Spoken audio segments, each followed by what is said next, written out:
This is Max and Mia Podcast. Hey everyone, welcome back to Max and Mia Podcast. I'm Max. And I'm Mia. Thanks so much for tuning in today.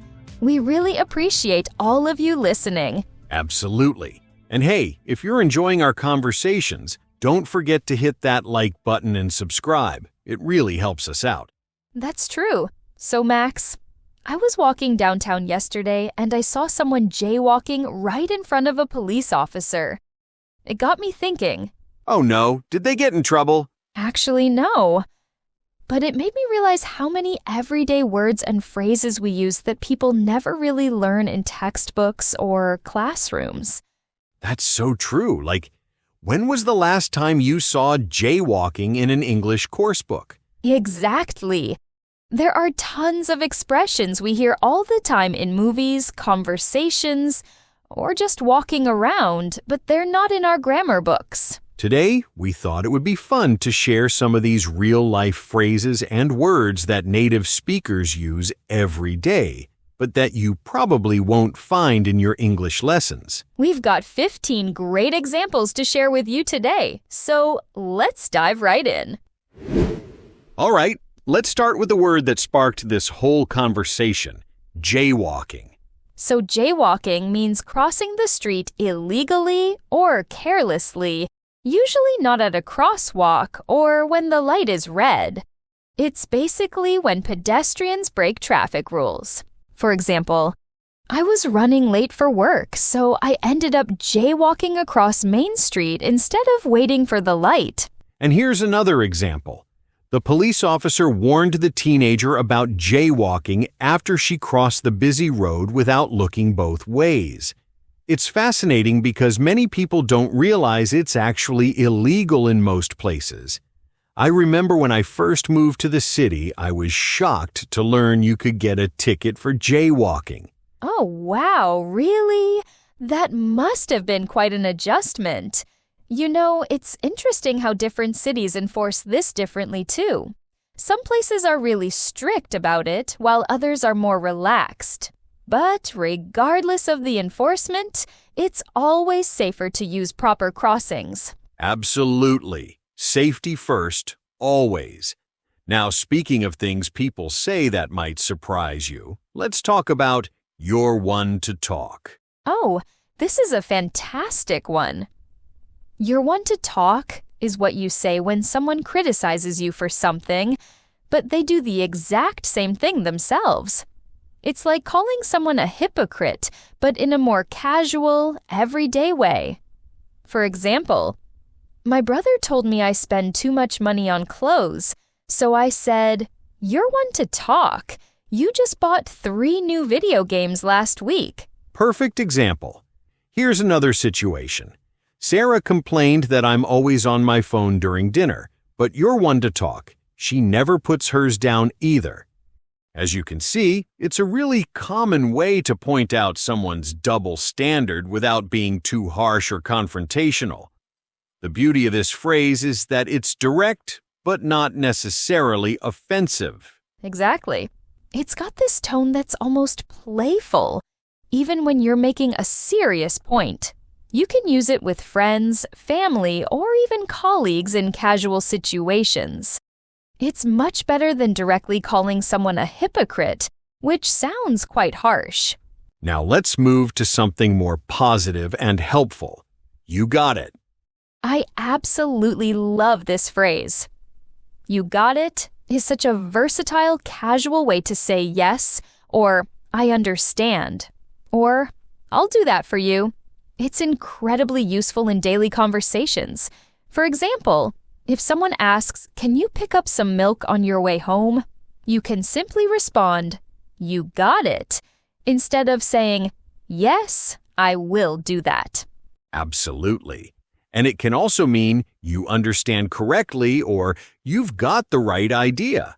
For instance, so you want me to meet you at the coffee shop at 3 p.m.? You got it. It sounds much more natural and friendly than saying, "Yes, that is correct," or "Yes, I understand completely." What I really appreciate about "you got it" is how enthusiastic and positive it sounds. It shows you're not just agreeing, but you're happy to help, or that you truly understand. It creates this warm, cooperative feeling in conversations. That's such a great point. It definitely has this upbeat energy to it. Speaking of casual expressions that are super useful, what about whatnot? Whatnot is such a handy word. It means and other similar things, or and so on. You use it at the end of a list when you don't want to mention every single item because people get the general idea. For example, I need to buy groceries, bread, milk, eggs, and whatnot. It's like saying and other stuff like that. Exactly. Here's how I might use it. My room is full of books, papers, pens, notebooks, highlighters, and whatnot from studying. It's such a casual, efficient way to avoid listing every single item when people already understand what kind of things you're talking about. It saves time and doesn't bore your listener with unnecessary details. Right. And it's perfect for when you can't remember everything on your mental list, or when the exact items don't really matter for the conversation. Like, we need to pack clothes, toiletries, and whatnot for the trip. The important thing is that people understand you're talking about travel essentials. Now here's one that genuinely confuses a lot of English learners. Every other day. This is definitely tricky. Every other day doesn't mean every single day. It actually means every second day, or roughly 3 to 4 times a week depending on when you start counting. So if you begin on Monday, you'd do something Monday, Wednesday, Friday, Sunday, Tuesday, and so on. For example, I go to the gym every other day to give my muscles time to rest and recover. Great explanation. Another example would be, I water my houseplants every other day because daily watering can actually harm most indoor plants. It's this pattern of doing something, then skipping a day, then doing it again. The key is understanding it's not daily. There are always rest days in between. Exactly. And this is different from every 2 days, which some people think means the same thing, but it's slightly different in usage. Every other day is more commonly used in everyday speech. It's also different from twice a week, because that could be 2 days in a row, while every other day always has that gap. That's a really important distinction. Thanks for clarifying that. Here's a phrase I use way too often. It totally slipped my mind. Oh, we've all been there countless times. This means you completely forgot something, usually something important, or something you had planned to do. The word slipped creates this vivid image of something sliding away from your memory without you noticing. For example, I'm so sorry I missed your birthday party. It totally slipped my mind with everything chaotic going on at work this week. Exactly. And here's another realistic situation. I was supposed to call my mom yesterday to check how her doctor's appointment went, but it totally slipped my mind until this morning when I saw her text. It's a polite, honest way to admit you forgot something without sounding like you don't care about the person or the commitment. What I like about this expression is that it acknowledges the mistake while also explaining that it wasn't intentional neglect. It shows that life got busy or overwhelming, which most people can relate to and understand. Absolutely. It's much better than just saying, I forgot, because it gives context. Now, let's talk about Lord willing. This one has religious origins, but many people use it regardless of their personal beliefs. That's absolutely right. Lord willing means if everything goes according to plan, or hopefully, or if circumstances allow. People say it when talking about future plans that might not happen for various reasons beyond their control. For example, I should graduate next spring, Lord willing. It acknowledges that unexpected things like illness, Financial problems or other life events could potentially change your plans. Perfect explanation. Another example. We're planning to visit Europe this summer, Lord willing. It shows you're hopeful and excited about your plans, but you're also realistic that circumstances might change. Even people who aren't particularly religious use this expression in everyday conversation because it captures this sense of hoping for the best while acknowledging uncertainty. It's interesting how some religious expressions become part of general culture, isn't it? Like, you'll hear people say this who don't regularly attend church or consider themselves deeply religious. It's just become a way to express cautious optimism about future plans. Exactly. And speaking of determination and commitment, let's discuss no matter what. No matter what means regardless of any obstacles, problems, or circumstances that might arise. It shows really strong determination or commitment to something. For example, I'm going to finish this important project by Friday, no matter what challenges come up. It means you'll do it even if unexpected problems or difficulties appear. Right. Here's another way to use it.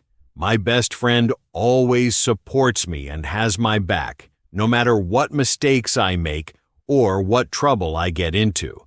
It emphasizes that something will happen or remain true in any situation, whether good or bad, easy or difficult. It's such a powerful phrase because it shows unwavering commitment. When someone says no matter what, you know they're really serious about following through.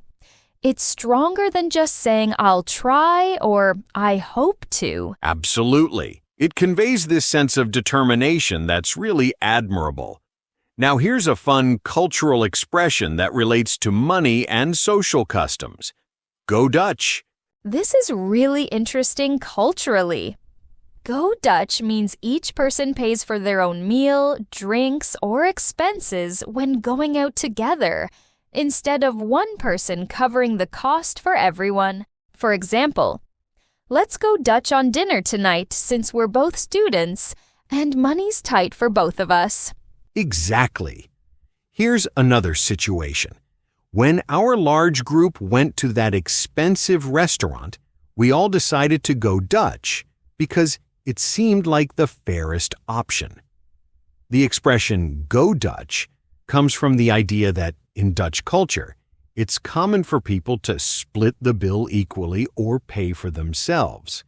This approach helps avoid the pressure and awkwardness of figuring out who should pay for whom. What's great about this concept is that it makes social situations more comfortable, especially with friends or colleagues. Nobody has to worry about being a burden, and nobody has to stress about paying for everyone. It's particularly useful for casual acquaintances or when people have different budgets. Awesome. It promotes equality and comfort in social settings. Now here's one that makes decision-making easy. No-brainer. A no-brainer is a decision that's so obviously correct and easy that you don't need to think about it much or analyze it extensively. The choice is crystal clear because one option is obviously much better than the alternatives. For example, when they offered me the job with significantly better pay, shorter hours, and a nicer work environment, it was a complete no-brainer. I accepted immediately. Perfect. Here's another example. Choosing between walking 5 miles in heavy rain or taking the warm, dry bus was definitely a no-brainer. When something is a no-brainer, the right choice is super obvious to everyone involved, and you'd be silly not to take the better option. I love how this phrase captures those moments when the decision is just so clear that overthinking it would be pointless. It's often used when people want to emphasize that they made the smart, logical choice without any real deliberation needed. You're right, Mia.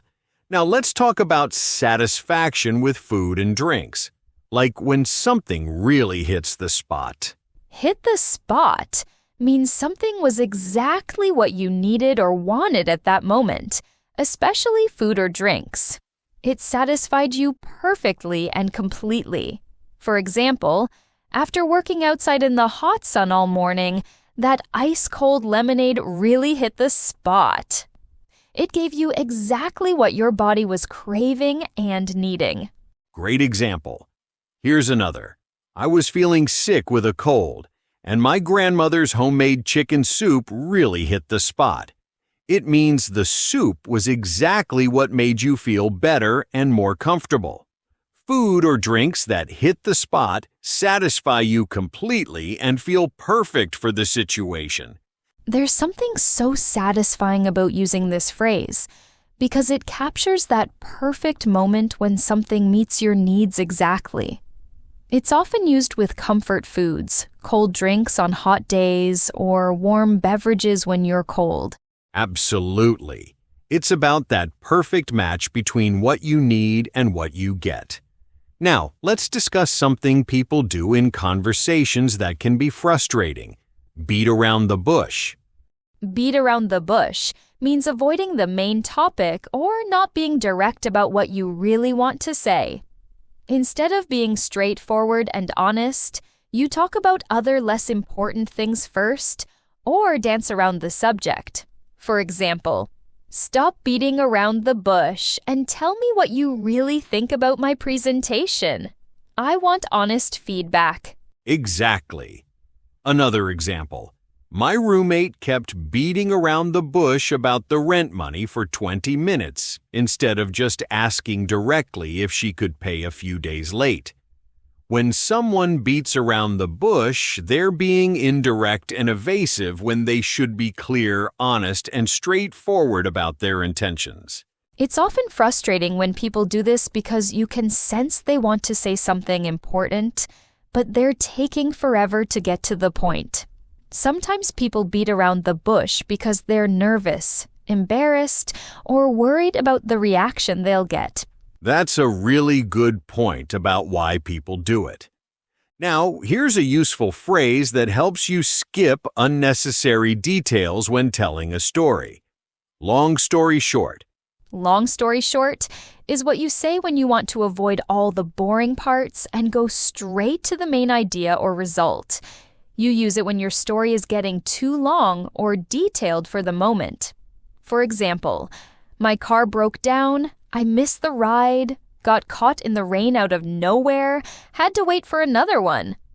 Long story short, I showed up 2 hours late to the big meeting. Perfect. Here's how I'd use it.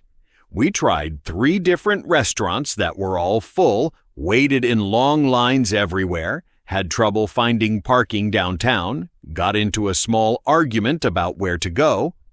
Long story short, we ended up ordering pizza at home and having a great evening anyway. As you can see, it helps you jump directly to the conclusion without boring people with every single detail of what happened. It's such a useful phrase for storytelling because it acknowledges that you're giving them the simplified version.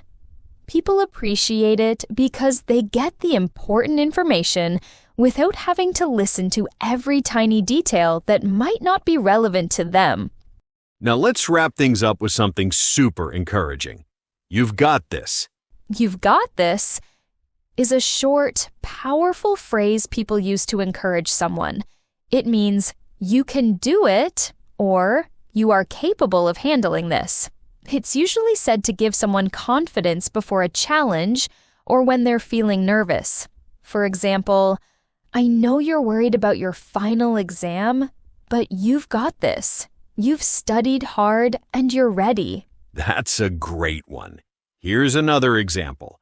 I was super nervous before my big presentation, but my friend looked me in the eye and said, "You've got this." It really helped calm me down. This phrase is popular because it's simple, positive, and makes the person feel supported. Absolutely. It works in so many situations. Before a test, a job interview, a game, or even a difficult conversation. When someone says you've got this, it's like they're reminding you of your own strength and preparation. Exactly. It respects people's time and attention. And finally, let's end with that figures. That figures means that makes perfect sense. Or, I'm not surprised at all. Usually when something annoying, predictable, or ironic happens.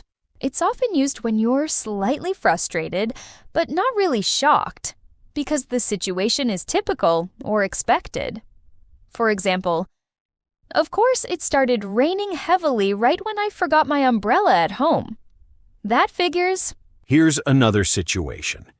The elevator is broken on the exact day I have to carry heavy boxes up to the 5th floor. And then you just say, that figures. It's what you say when something annoying happens at the worst possible moment. But you're not really surprised because, well, that's just how life goes sometimes. There's almost a resigned humor to it, isn't there? Like you're frustrated, but also kind of laughing at how predictably things go wrong sometimes.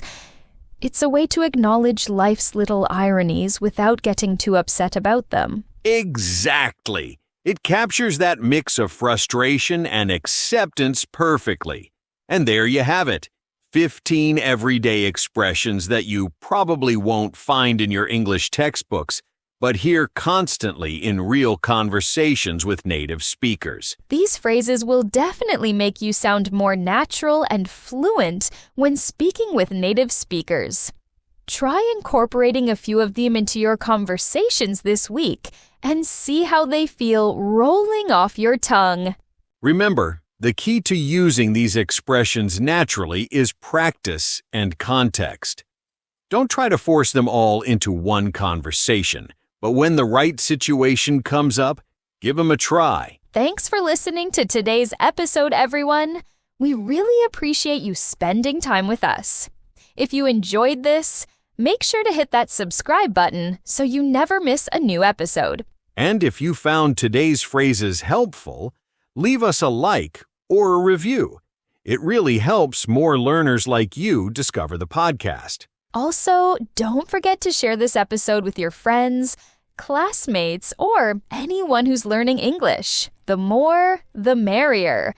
We're all on this language learning journey together. And hey, if there's a topic, expression, or real-life situation you'd like us to cover, send us a message. We love hearing from our listeners and shaping the podcast around what you need most. You've got this.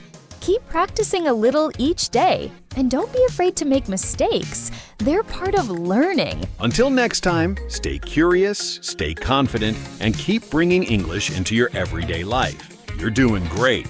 Bye for now, and see you in the next episode of the Max and Mia podcast.